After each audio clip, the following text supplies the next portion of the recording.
Samantala mga kabrigada, ang PNP wala raw sasantuhin sa investigasyon ng mga nawawalang sabungeros. Brigada Kat Austria, ibrigada mo!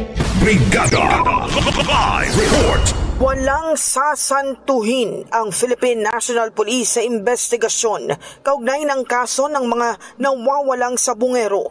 Ito'y kahit pa kabilang dito ang mga sibilyan, opisyal o kapwa pulis. Ayon kay PNP spokesperson Brigadier General Jean Fajardo, dapat hintayin ang buong pahayag ng akusado at tumatayong testigong si alias Totoy na lumulutang kaugnay sa kaso. Anya nakahanda ang PNP na magbigay ng anumang tulong sa testigo, maging ito man ay sa seguridad o sa isinasagawang investigasyon ng Department of Justice.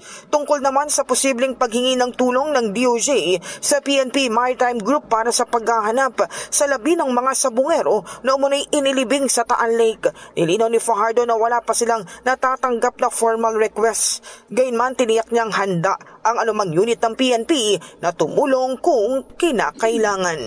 In the heart of changing lives, ako si Brigada Kat Austria ng 105.1 Brigada News of Manila, the Music and News Authority.